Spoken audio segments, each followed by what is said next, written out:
Hey everybody, and welcome to the first Out the Park Productions episode. I will be doing podcasts and blogs. The podcasts are going to be on Soundcloud and the blogs are going to be on my personal website. When I get all that set up, I'm going to, put it out on all my platforms so everybody can follow them. Right now I'm active on Instagram at Out the Park Productions and on Twitter at Out the Park Prod, P-R-O-D. I will leave all those in the description below, but, I don't really want to intro anymore. I really want to get into this topic, and that's the Houston Astros scandal. I've been trying to do this video for a while. I just feel like my emotions are off a little bit, and, I don't have enough emotion. It's really a big situation for me. It's something that has, made me look at the league and the Astros a lot differently and certain players differently. As I'm watching this Red Sox-Yankees spring training game behind me, they're showing clips of the commissioner's statement, players' reactions, and Astros' apologies, and it just makes me realize that this didn't just affect me or the guy next to me or any other baseball fan. This affected players in the league who have worked their asses off their whole life to get in this position and watch all their dreams get taken away from them by 40 guys, 40 grown men who decided to cheat.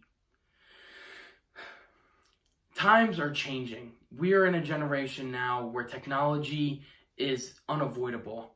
It's something that is all around us, and it is something that is used to our advantage and is something that is used to our disadvantage. In sports, it's used to our advantage most of the times.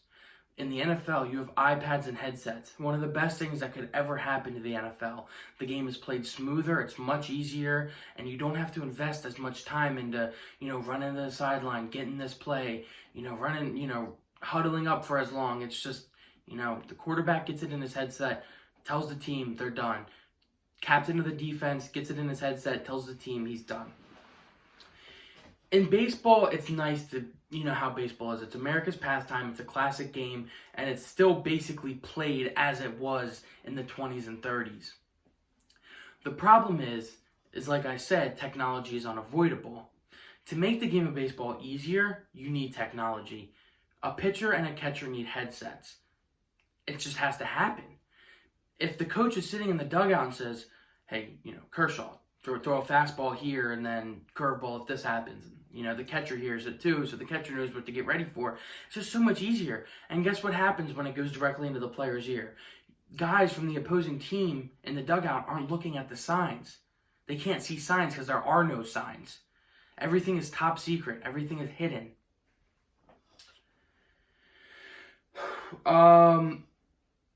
Robert Manfred, for him to say that, an asterisk doesn't really matter and that to ask for a piece of metal back just isn't really worth it, really confuses me because in the words of Justin Turner and my thoughts exactly, you're not talking about a piece of metal. You're talking about the commissioner's trophy, the trophy that has your name on it, that you give out personally to a team who worked hard since the end of January to get to that spot. The Astros would have never gotten that trophy. I mean, I can't say that because I don't know what would have happened in a parallel universe, but the Astros most likely would have never gotten that trophy if they didn't cheat. So in what situation did they earn that trophy? In what situation did they earn those rings? In what situation did they earn those playoff bonuses? And that takes me into punishments. Manfred fined the organization $5 million. We're talking about a $1 billion organization here. He took away draft picks from a highly talented team with a talented farm system. And he banned Linhao and Hinch for a year. We're talking about the head coach, the guy who instills morals into his players, the guy who teaches his players not only to play the sport right, but to live right with the right ethics. And that though it is nice to go out there every night and win, if you don't win, you hang your head high, you come in the next day and you overcome failure. You don't overcome failure by cheating, by banging on trash cans, by using buzzers. You overcome failure by showing up an hour early the next day and working harder than you did the last. Hinch deserves a lifetime ban from the game of baseball. I don't care if he wasn't a part of it. I don't care if he disagreed with it like he claims. He needs a lifetime ban from baseball. It is a bad example to children. It is a bad example to other baseball players. And it is a bad example to other coaches. Altuve, Correa, any other guy you want to name. Maybe not lifetime, but sufficient amount of years of a ban. Not only did they go through with cheating, but their apologies were pitiful, and they were barely even apologies. I don't even like calling them apologies. They were basically how do I say this? They were basically like a refresher, like, look, we still should have won because we had a talented team. You know, it doesn't matter that we did this. We still had a talented team. It doesn't work like that. When you cheat, you cheat.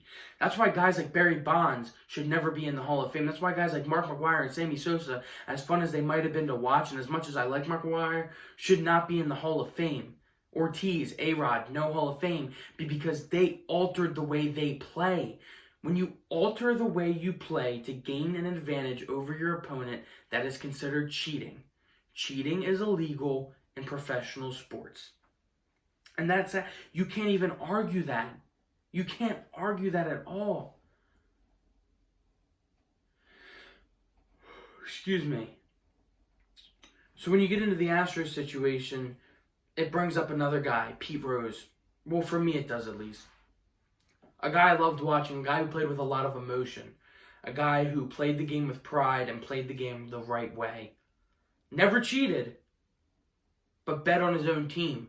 But never allowed to coach, never allowed to, go to a stadium, never allowed to represent the MLB in any way, and especially not allowed to walk the halls of Cooperstown.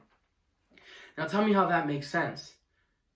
Because from Manfred's attitude and Manfred's reaction to all of this, Altuve's going to go into Cooperstown. If he keeps playing well, Bregman's going to go into Cooperstown. Maybe Correa. Tell me how that's fair. Tell me how those guys get to go into Cooperstown, and not only in Cooperstown, but on their Cooperstown and on their MLB resume, a World Series ring. It just doesn't make any sense. It doesn't. The commissioner has handled this lightly. The Astros have taken it as a joke, and the rest of the league and the fans are pissed. The Astros deserve everything and more. They deserve to get fined to the max. And I'm not talking the organization only. I'm talking the players deserve to get fined unbelievable amounts of money. They need unbelievable amounts of years on bans. It's just, this is such a big deal, but it's being handled by the league like it's nothing. And I don't know if it's the league trying to keep everybody calm and not freak out and think that baseball's going down the wrong path in the future. But it's unbelievable. Robert Manfred does not know what the hell he's doing. This would not have happened under Bud Selig and a couple other commissioners. And it's an absolute embarrassment. With that being said, my first videos that I recorded were 20, 25 minutes long. But, I feel like I got it all out in this, 10 minutes. Because there's nothing more to it than the Astros cheated. The Astros deserve punishment. And if the league doesn't get this right, then the league will not be watched or supported as much as it is. It's already going downhill. The time clocks, the time clocks are so stupid. What Manfred's doing is just not right. And he needs to get this league in check. And if he doesn't, he needs to get out of office. He's not a baseball guy. He's a business guy. He's in it for the money. Thank you guys for watching. I'm sure I could come out with another part 2 if I want.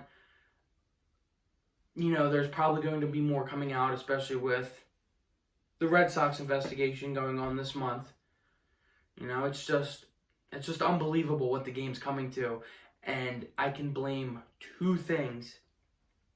Stupid players who think that they can get away with everything and who think they're entitled to a ring and to a championship. And I blame it on the lack of change in the right direction. We are changing a lot in this sport in the wrong direction.